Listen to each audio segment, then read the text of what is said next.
Selamat datang di channel Jadi Apa. Kali ini, kita akan membahas kisah perjalanan luar biasa seorang pemimpin yang telah membentuk sejarah Israel. Dari kelahiran di Tel Aviv hingga menjadi salah satu figur politik paling berpengaruh di dunia. Inilah Benjamin Netanyahu, seorang prajurit, diplomat, dan perdana menteri yang menghadapi tantangan besar dalam menjaga keamanan dan masa depan Israel. Mari kita telusuri bersama jejak langkahnya, dari awal perjuangannya hingga momen-momen bersejarah yang mengubah wajah dunia.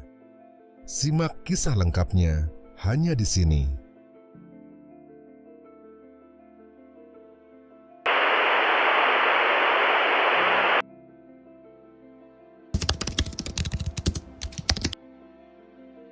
Malam itu dingin di Tel Aviv, tahun 1949, ketika suara tangisan bayi mengisi udara.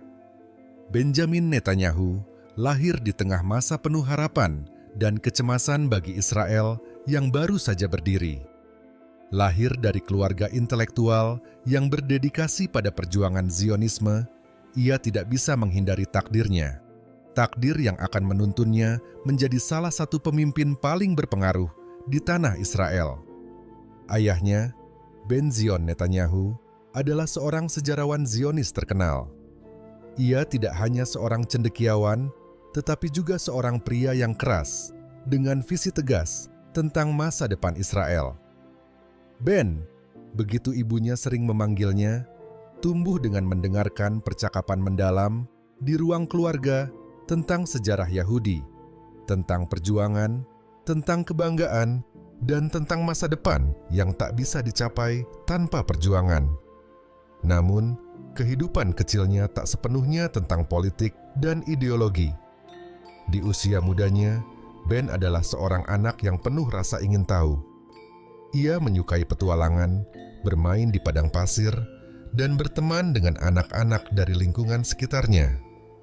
Tapi tak lama kemudian, kehidupan mereka berubah drastis. Ketika Ben berusia 14 tahun, keluarganya pindah ke Amerika Serikat.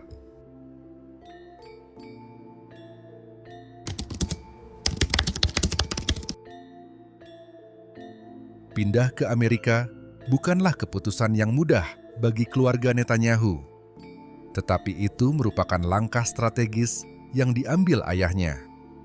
Di sana, Ben menghadapi tantangan baru, budaya yang berbeda, bahasa yang berbeda, dan kehidupan yang jauh dari rumah yang ia kenal. Namun, Ben tak butuh waktu lama untuk menyesuaikan diri. Dengan kecerdasannya yang tajam, ia cepat menguasai bahasa Inggris dan menjadi siswa yang cemerlang di sekolah menengah. Pendidikan Amerika memberikan Ben perspektif baru. Dia menyaksikan demokrasi dalam tindakan, merasakan kebebasan yang besar, tetapi juga menyadari bahwa dunia jauh lebih kompleks daripada yang ia bayangkan di Tel Aviv. Di sana, impian besarnya mulai terbentuk. Ia ingin menjadi bagian dari masa depan Israel, namun tidak hanya sebagai pengamat. Ia ingin menjadi aktor utama dalam drama besar yang sedang berlangsung di tanah airnya.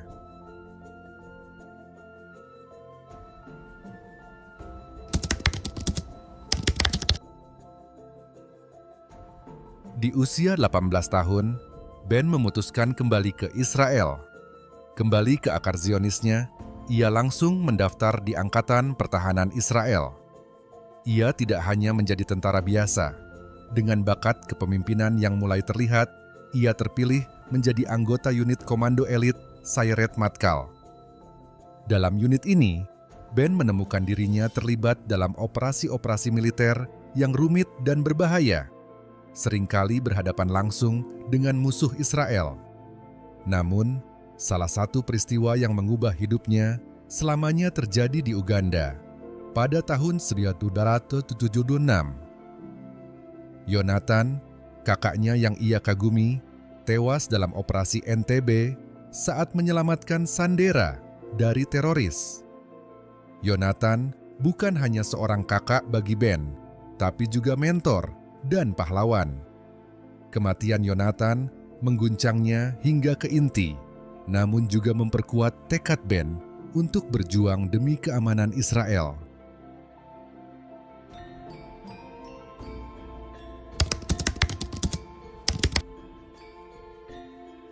Setelah meninggalkan militer, Ben melanjutkan pendidikannya di Amerika Serikat. Di sana, ia meraih gelar sarjana di bidang arsitektur dan master dalam bisnis dari Massachusetts Institute of Technology. Pendidikan ini memberinya pemahaman lebih dalam tentang cara kerja ekonomi dan politik global. Selama waktu ini, ia juga menimba ilmu politik di Harvard, memperkuat wawasannya tentang dunia internasional. Kemudian, kesempatan emas datang padanya ketika ia diangkat sebagai wakil kepala misi diplomatik Israel di Washington, D.C. Di sini, karir politik Ben benar-benar dimulai. Ia memperkuat hubungan Israel dengan Amerika Serikat dan dunia internasional. Diplomasi menjadi senjatanya yang baru. Namun, saat berada di PBB sebagai duta besar Israel, Ben membuktikan bahwa ia adalah pembicara yang ulung dan seorang pejuang ideologi yang tak gentar. Setiap kali ia berdiri di hadapan Dewan Keamanan PBB, suaranya tegas, wajahnya tanpa ekspresi gentar. Ia membela Israel dengan gigih dari berbagai serangan kritik internasional, seringkali membuat musuh-musuhnya kagum sekaligus geram dengan keahliannya berdebat.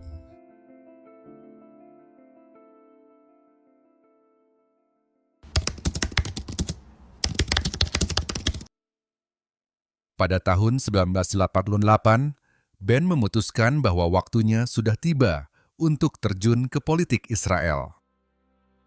Ia bergabung dengan Partai Likud dan dengan cepat naik ke posisi teratas. Dalam pemilihan umum 1996, Netanyahu berhasil mencetak sejarah. Pada usia 46 tahun, ia menjadi Perdana Menteri termuda Israel. Kemenangannya mengejutkan banyak pihak, terutama karena ia berhasil mengalahkan Shimon Peres, seorang politisi senior. Sebagai Perdana Menteri, Netanyahu berfokus pada keamanan nasional Israel. Ia memimpin selama masa-masa penuh tantangan, termasuk perundingan perdamaian dengan Palestina dan serangkaian serangan teror. Ia menandatangani Perjanjian Hebron pada tahun 1987, tetapi hubungan dengan Palestina tetap tegang. Namun, masa jabatannya yang pertama ini tidak berlangsung lama. Pada tahun 1999, ia kalah dalam pemilihan dari Ehud Barak, dan Ben pun mundur sementara dari panggung politik.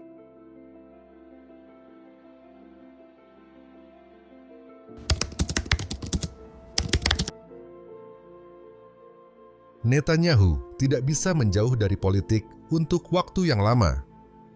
Pada tahun 2005, ia kembali sebagai ketua Partai Likud. Pada pemilihan umum 2009, ia kembali menjadi Perdana Menteri dan memulai era panjang kekuasaannya yang akan bertahan lebih dari 1 dekade. Di masa jabatan keduanya ini, Netanyahu menghadapi berbagai tantangan, termasuk ancaman nuklir Iran dan ketegangan dengan Palestina. Ia secara tegas menentang kesepakatan nuklir dengan Iran pada 2015, yang menurutnya akan mengancam keamanan Israel. Di bawah kepemimpinannya, Israel menjadi semakin kuat secara ekonomi. Namun, Netanyahu juga menghadapi kritik atas kebijakan domestiknya yang neoliberal, yang dianggap memperburuk ketimpangan sosial.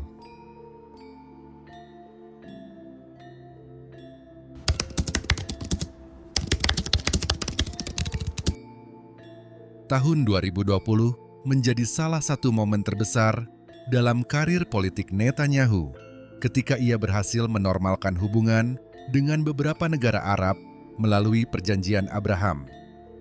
Ini adalah pencapaian diplomatik yang besar dan Netanyahu dipuji atas keberhasilannya membawa Israel lebih dekat dengan negara-negara yang sebelumnya bermusuhan. Namun, karir panjang Netanyahu tidak lepas dari kontroversi. Ia dihadapkan pada tuduhan korupsi yang melibatkan suap dan penipuan. Tuduhan ini menjadi batu sandungan dalam karir politiknya dan memicu protes besar di Israel. Pada 2021, setelah serangkaian pemilu yang tidak menghasilkan mayoritas stabil, Netanyahu kehilangan kursi Perdana Menterinya setelah 12 tahun berkuasa. Meskipun begitu, ia tetap bertahan sebagai salah satu figur paling berpengaruh di Israel.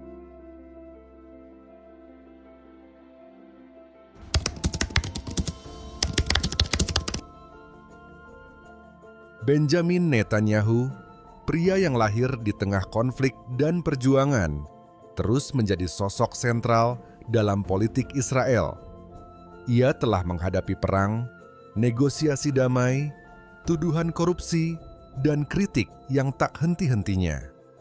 Namun, seperti halnya dalam militer, ia tak pernah menyerah. Masa depan mungkin masih menyimpan babak baru bagi Netanyahu. Dan seperti biasanya, ia siap menghadapi setiap tantangan yang datang.